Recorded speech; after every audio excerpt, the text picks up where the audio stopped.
Hello বন্ধুরা, আমি রিয়া আর আমার প্রোফাইলে আপনাদের সবাইকে জানাই স্বাগতম। সেদিন অফিস থেকে বেরিয়ে চলে যাচ্ছিলাম আমাদের উল্টো দিকে ইন্টারন্যাশনাল বুক ফেয়ারে, অর্থাৎ বইমেলা। বইমেলায় আমার গন্তব্যস্থল ছিল হাইকোর্টের যে স্টলটা বসেছে বইমেলায়, সেইখানে লিগাল সার্ভিস অথরিটি যে স্টলটা বসেছে হাইকোর্ট আর এসএলএসের। তো সেইখান দিয়ে যেতে গেলে প্রথম অনেকগুলো গেট ছাড়িয়ে 1, 2, 3, 4 নম্বর গেট ছাড়িয়ে 4 নম্বরটা হচ্ছে মেন গেট, যেটা যে এক্ষুনি দেখছিলেন আপনারা, সেই গেটটা ছাড়িয়ে 5 নম্বর গেট দিয়ে ঢুকতে হবে। তো 5 নম্বর গেটে দেওয়ার জন্য অনেকটাই হাঁটতে হচ্ছিল, তো হেঁটে হেঁটে যাচ্ছিলাম 5 নম্বর গেটে ঢোকার জন্য বইমেলার দিকে। তো 5 নম্বর গেটের সামনে এই যে সাদা, এটা হচ্ছে 5 নম্বর গেট।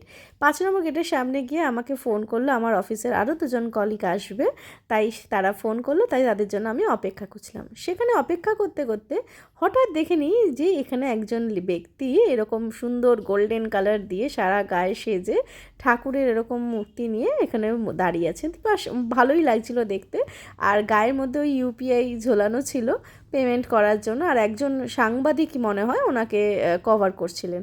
তো সেটা দেখে বেশ মজা লাগছিল। আমিও ওনাকে একটু জুম করে তুলে নিলাম যে ওনার ভিডিওটা ওনাকে কেমন লাগছে।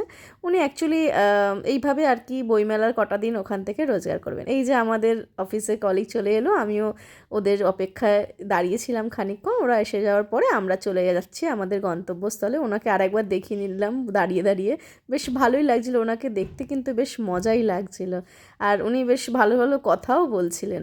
তো আমরা যাই হোক ঢুকে গেলাম, দেরি করা যাবে না। বাড়িতে আবার মিষ্টিকে নিয়ে যেতে পারিনি, মিষ্টি স্কুল ছিল, পরীক্ষা ছিল, রিভিশন টেস্ট, তাই জন্য ওকে ছাড়াই আমাকে বইমেলায় যেতে হয়েছে। যদিও প্রতিবারই ওকে নিয়েই যাই, এইবারটা হয়নি, তাই ও একটু মন খারাপও ছিল। তাই যাই হোক, ওর জন্য বই কিনতে হবে, আবার ছেলের জন্যও বই কিনতে হবে, তাই চলে গেলাম ওখানে। সেই একটা স্যান্টা ক্লজ দেখতে পেলাম, যে স্যান্টা ক্লজটা মিষ্টিকে নিয়ে আগের বছরও যখন এসেছিলাম, ওই মিষ্টি ওই স্যান্টা ক্লজের সাথে ছবিও তুলেছে, হাতও মিলিয়েছে। এই হচ্ছে আমাদের স্টল, হাইকোর্ট আর এসএলএসের স্টল, যেটা বইমেলায় দেওয়া হয়েছিল। মানুষকে আইনি সচেতনতা আর মিডিয়েশন অর্থাৎ মধ্যস্থতার মাধ্যমে কি করে আইনের নিষ্পত্তি ঘটানো যায় তাড়াতাড়ি, সেইটা জানানোর জন্য, মানুষকে সচেতন করার জন্য আইন সম্বন্ধে খানিকটা এই স্টলটা বসানো হয়েছিল বইমেলাতে। আর এখানে সম্পূর্ণ ফ্রি অফ কস্ট এখানে মানুষকে বইও দেওয়া হচ্ছিল। আর যারা যারা আসছিল তারা এখান থেকে তাদের কিছু জিজ্ঞাসা থাকলে সেখানে লোকও ছিল আমাদের, তাদের কাছে জিজ্ঞাসাও করতে পারছিল। আর এখানে হচ্ছে আর একটা দুটো স্টল, মানে একই বড় স্টলে দুটো দিক ছিল। এইটা হচ্ছে এসএলএসের দিকের স্টল, অর্থাৎ স্টেট লিগাল সার্ভিস অথরিটি, আর এই দিকটা হচ্ছে হাইকোর্টের স্টল। হাইকোর্টের স্টলটা মেনলি মিডিয়েশনের মাধ্যমে কি করে অনেক বছর ধরে চলা মামলাগুলো কোর্টে তাড়াতাড়ি দ্রুত নিষ্পত্তি করা যায় উভয় পক্ষের সম্মতিতে, সেটার জন্য এই স্টলটা। তারপর আমরা ওখানে খানিকক্ষণ কাটিয়ে বেরিয়ে পড়লাম বই কিনতে। যেহেতু মিষ্টি যায়নি, মিষ্টির জন্য বই তো কিনতেই হবে। তো ফার্স্টেই আমরা চলে যাচ্ছিলাম হেঁটে হেঁটে, অনেক দোকানপাট আপনারা দেখতে পাচ্ছেন এখানে। আর এবারে বইমেলাতে মানে প্রতিবারের মতোই যে অনেক রকম পাবলিশার্সের বই ছিল। তো ফার্স্টে আমরা ঢুকেছিলাম আনন্দ পাবলিশার্সের যে দোকানটা ছিল সেখানে, বাইরে দিয়ে দেখছিলাম সব জায়গা, কিন্তু ওই দোকানটা এত ভিড়। আনন্দ পাবলিশার্সের বইগুলো যেহেতু খুব ভালো হয়, প্রচুর ভিড় ছিল, অনেক রকম বই ছিল, দেখতেই পাচ্ছেন আপনারা। কিন্তু ওই দিকটা, বইয়ের দিকটা যেখানে ডিসপ্লে করা ছিল, এত ভিড় ছিল, ওদিকটা আমরা যেতে পারছিলাম না। আমাদের একজন লার্নেড স্যারের লেখা বই, যেটা ছিল তদন্ত সাপেক্ষ, সেই বইটাই অ্যাকচুয়ালি আমরা খুঁজতে গেছিলাম। তো সেখান থেকে ঠিক আমাদের এই অফিস কলিগ সেটা খুঁজে বার করে এই তদন্ত সাপেক্ষ বইটা, এই যে আমাদের স্যার, ইনি আমাদের স্যার ছিলেন জয়শঙ্কর রায়, শ্রদ্ধেয় জয়শঙ্কর রায় লেখা গল্পের বই এটা, তদন্ত সাপেক্ষ। গল্পগুলো আমি একটু পড়েছি, দারুণ ছিল। আর এখানে বাচ্চাদের বইও খুঁজছিলাম, খুঁজতে এই বইটা প্যালারাম চরিত, এইটা আমার পছন্দ হলো অনেকগুলো বই দেখে, তাই প্যালারাম চরিতটা কিনে নিলাম নারায়ণ গঙ্গোপাধ্যায়। আর এইখানে তদন্ত সাপেক্ষ পার্ট 1 যেটা, এটা পার্ট 2ও আছে। তো এই তদন্ত সাপেক্ষ সব গোয়েন্দা গল্পগুলো খুব ভালোই লেগেছিল। আমি পার্ট 1-এর খানিকটা পড়েওছি, তো আমার হাজব্যান্ড পড়েনি, তাই হাজব্যান্ড কিনে নিয়েছিল এই বইটা তদন্ত সাপেক্ষ। আপনাদের ভালো লাগলে আপনারাও পড়তে পারেন। আর এদিকে তারপর আমি যেহেতু ছেলের স্কুলের জন্য বই কিনতে গেছিলাম, তো ওখানে একটা দোকানে আমি খোঁজ করেছিলাম যে বাচ্চাদের জন্য যে পিস বোর্ড বা ক্লথ বুক যেগুলো হয় সেগুলো আছে কিনা। তো বললো উডপিকারে চলে যাও, উডপিকারে পাওয়া যাবে। উডপিকারটা হচ্ছে 3 নম্বর গেট দিয়ে ঢুকেই ডান হাতে পড়বে। তো এইখানে এই যে এই ধরনের বইগুলো দেখছিলাম, বেশ ভালো লাগছিলো, কিন্তু দেখলাম যে আমাদের ময়ূখ সোনা এটা টেনে এক টানে ছিঁড়ে দেবে। গ্রিটিংস কার্ডের মতো বই। আর ছোট ছোট যে কতগুলো বই ছিল সেইগুলো পিস বোর্ডের ছিল, ওইগুলো যেহেতু ময়ূখ সোনার অলরেডি বাড়িতে আছে তাই ওগুলো নিইনি। আরও অনেক অনেক অনেক বই ছিল, আপনারা দেখতে পাচ্ছেন। মেয়ের জন্য ভালো রাইটিংয়ের একটা ইংলিশের বুক খুঁজছিলাম, আর ওর বাবা গ্রামার বুকও খুঁজছিল।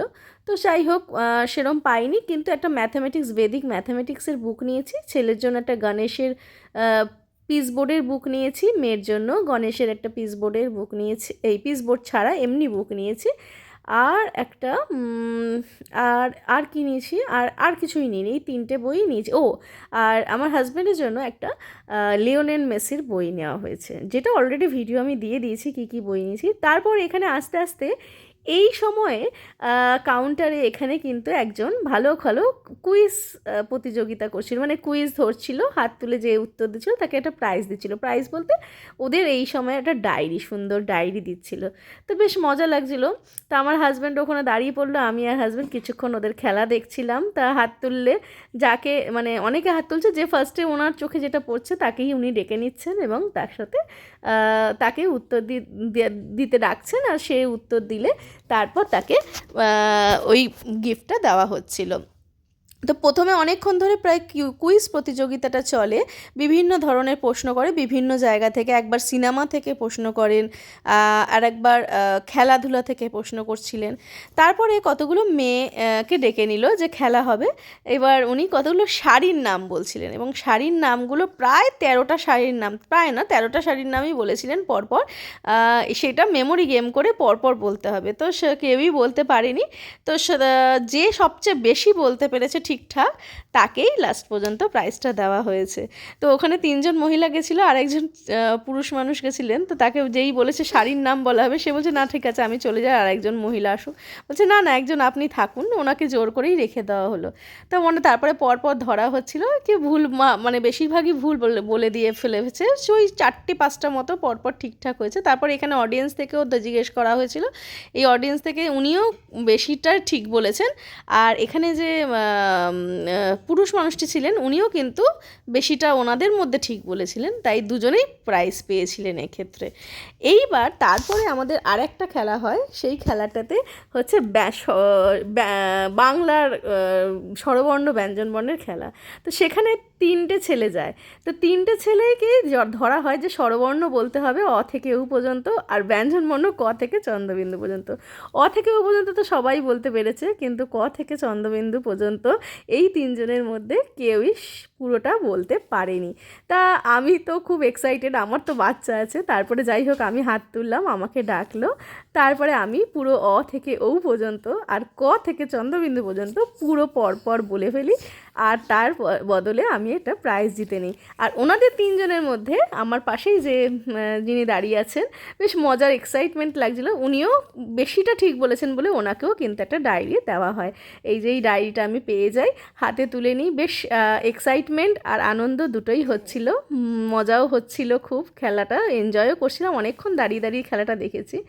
তারপরে আরও খানিকক্ষণ খেলাটা দেখছিলাম। তারপরে আবার ওই খেলা বিভিন্ন জায়গা নিয়ে, বিভিন্ন রকম সিনেমা নিয়ে, গল্প নিয়ে বিভিন্ন রকম ধরে প্রশ্ন ওনারা করতে থাকেন। আমার হাজব্যান্ডও হাত তুলে উত্তর দেয়, যেহেতু উনি সেকেন্ড উত্তর দেন তাই জন্য ওনার প্রাইজ সেরকম হয়নি, আমি একাই পেয়েছিলাম। তারপর ওখানে অনেকক্ষণ খেলা দেখে তারপর দেখলাম না রাত হয়ে যাচ্ছে, এই মহিলাও প্রাইজ পেয়েছিলেন। উনিও খুব এক্সাইটমেন্ট, মানে অনেক সুন্দর সুন্দর উত্তরও দিচ্ছিলেন। তারপরে খানিকক্ষণ আবার দেখে আমরা ওখান থেকে বেরিয়ে পড়লাম আবার স্টলের উদ্দেশ্যে। আমাদের স্টলে গিয়ে তারপরে আমার হাজব্যান্ডের ওই দিন ওখানে ডিউটি ছিল, তো ওখান থেকে আমাদের আবার বাড়ি ফিরতে হবে। তাই জন্য আমরা আর বেশিক্ষণ রাত্রি ওখানে থাকলাম না। এই যে আমার হাজব্যান্ড হাত তুলে উত্তর দিয়েছে, হাত তুলছিল, সবাইকে তো আর ডাকছিল না। তারপরে এই করতে করতে অনেকক্ষণ ধরে দেখে আমরা আবার ফেরত চলে এলাম আমাদের স্টলে আসার সময় দেখলাম এই যে নারায়ণা স্কুল থেকে একটা সুন্দর পুতুল, বাচ্চাদের জন্য পুতুল নাচ বা পুতুলের একটা শো হচ্ছিল ওখানেও একটু খানিকক্ষণ দেখলাম, 5 মিনিট মতো দেখলাম দাঁড়িয়ে। এখানে এই পুতুল, কথা বলা পুতুল, মানে উনি কথা বলছিলেন একসাথে, ওই পুতুলটাকে নিয়েই উনি কথা বলছিলেন এরকম করে। সেটাও বেশ মজা লাগছিলো দেখতে, খানিকক্ষণ পর বাচ্চারাও এনজয় করছিল ওই খেলাটা দেখে। তো আমারও বেশ ভালো লাগছিলো দেখে। খানিকক্ষণ পরে আমি গেলাম স্টলে গিয়ে বসে এই প্রাইজটা আমি পেয়েছিলাম, সেটা একটু দেখিয়ে দিলাম আপনাদেরকে। এই সময় থেকে এই ডায়েরিটা জিতেছিলাম। আর আমার হাজব্যান্ড ওর কলিগকে দেখাচ্ছিল কি কি বই মেলা থেকে ও কিনেছে, সব একটা একটা করে দেখাচ্ছিল। সেইগুলো দেখতে দেখতে এবার এই ডায়েরিটাও দেখালো যে কীরকম ডায়েরি দিয়েছে আমাকে, মানে ওই স্বরবর্ণ ব্যঞ্জনবর্ণ পুরো বলে, সেইটাও দেখিয়ে দিলাম। তারপরে ওখানে খানিকক্ষণ আবার এই ঝালমুড়ির একটা গানে ওই পুতুলগুলো নাচছিল, সেটাও দেখিয়ে ওখান থেকে আমরা বেরিয়ে পড়লাম বাড়ির উদ্দেশ্যে। কারণ আমাদের ওখানে আর বেশিক্ষণ থাকা যেত না, অনেকটাই রাত হয়ে গেছিলো, বাড়িতে ফিরে আসতে হবে। আমাদের ময়ূরসোনা আছে বাড়িতে, মিষ্টি আছে, ওদের জন্য বই ঠই কিনে নিয়ে আমরা আবার ফেরত চলে এলাম।